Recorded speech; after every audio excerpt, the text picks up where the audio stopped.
Y el problema que tenemos en México, hemos perdido capacidad de elaborar y revisar proyectos en las áreas fundamentales de nuestra economía.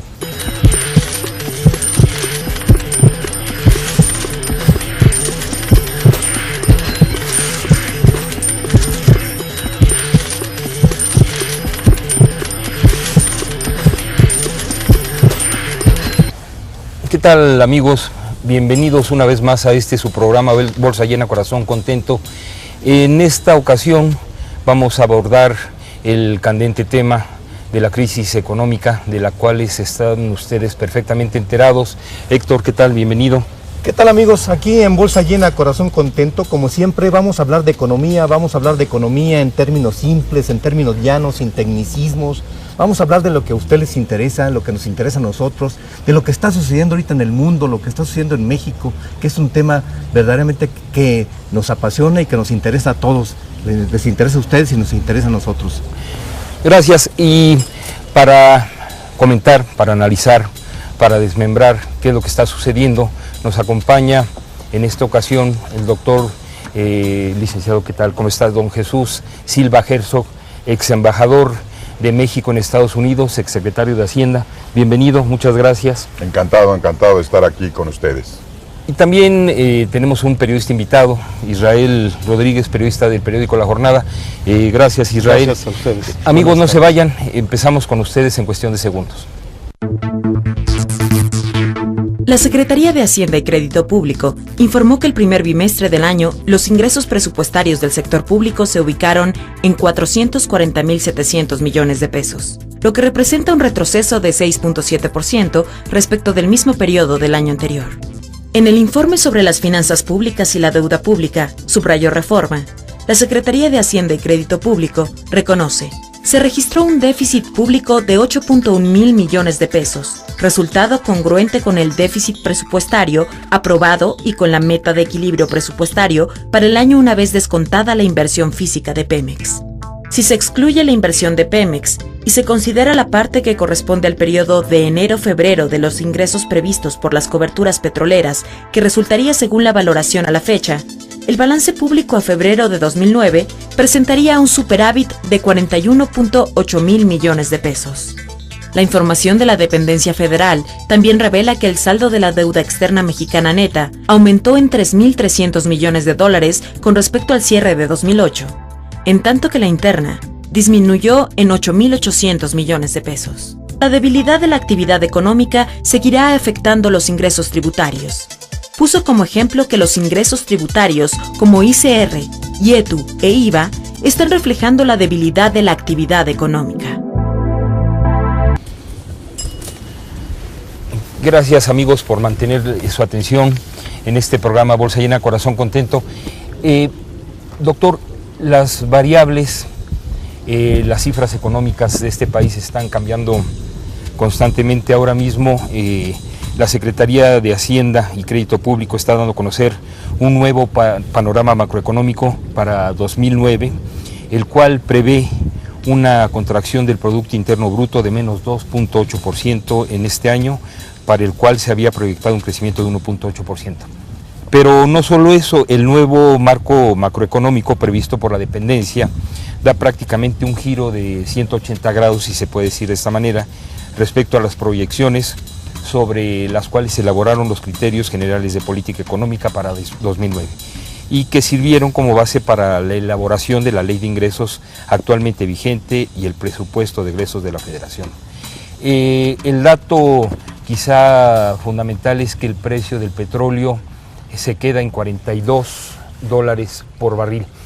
¿Qué opinión le merece este cambio de medidas, de proyecciones?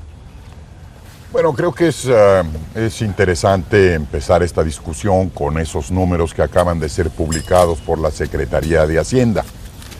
Y no cabe la menor duda que estamos inmersos en un problema de crisis económica y financiera de carácter global. El famoso catarrito de hace algunos meses, pues ahora se reconoce como un proceso que nos está afectando a México de manera muy clara.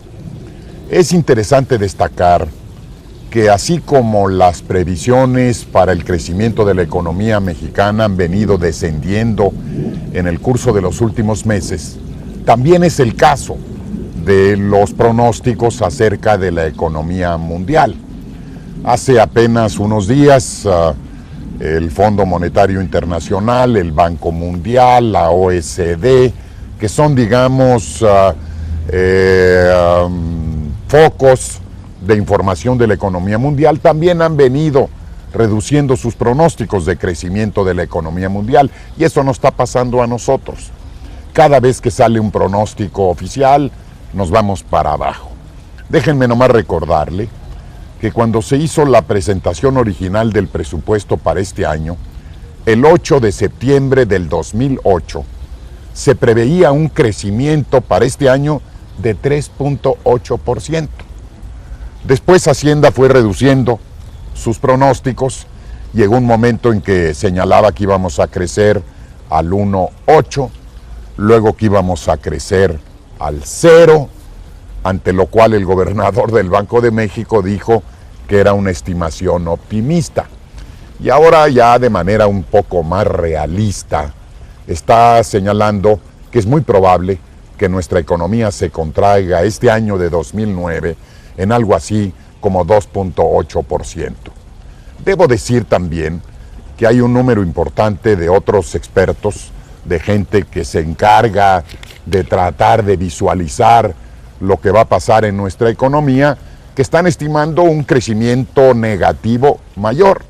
Es decir, que nuestra economía se puede caer este año. Caer, sí, en, no sé, 3,5, 4, y hay quien incluso dice que podríamos tener un descenso de más del 5%. Esperemos que no suceda, por supuesto, pero esto simplemente lo señalo, lo subrayo, para transmitir un mensaje muy claro de que estamos inmersos en una coyuntura económica y financiera difícil para nuestro país. Doctor Silva Gerson, cuando en un principio se habla de catarrito, después se habla de hasta un tsunami, se habla de crecimiento de 3.8, de 1.8, y luego se habla de decrecimiento. Estamos ante un problema de que el gobierno de Felipe Calderón no conoce la verdadera dimensión de la crisis. Yo creo que nadie la conoce. Es más, estamos a, ¿qué será?, 6 meses de que aparecieron las primeras señales claras de crisis en la economía mundial. Y yo creo, por lo menos es mi interpretación, de que todavía hoy, a 6 meses de distancia de que aparecieron esas señales evidentes de crisis, todavía la mayor parte de la gente, los especialistas, los operadores, los ejecutivos, no saben todavía la verdadera dimensión de la crisis y por ende no saben ni la duración ni la profundidad de la misma. Y por ende no se pueden tomar las medidas adecuadas en este momento. Bueno, yo creo que primero hay que conocer la realidad para poder reaccionar frente a ella, y todavía no la conocemos de modo muy claro. Claro, esto no quiere decir que no haya necesidad de ir adoptando medidas que hagan frente a los síntomas que van siendo evidentes en el curso, pues de los acontecimientos. Ahora, la pregunta que surge es, la CEPAL está anunciando ahora mismo que México será de las economías latinoamericanas que presentará cero crecimiento, nulo crecimiento o decrecimiento. ¿Por qué sucede esto? Es decir, ¿por qué le está pasando esto a la economía mexicana y no a otras que tenían un desarrollo similar, doctor? Es una paradoja difícil de entender, que tanto en el año 2008 como en el 2009, México, nuestra economía, va a ser la economía con menor crecimiento en toda América Latina. Incluso nos va a superar Haití. ¿Cómo nos explicamos esto? Como cuando somos un país que tiene 105 millones de habitantes, que tiene recursos naturales, que tiene personas capaces.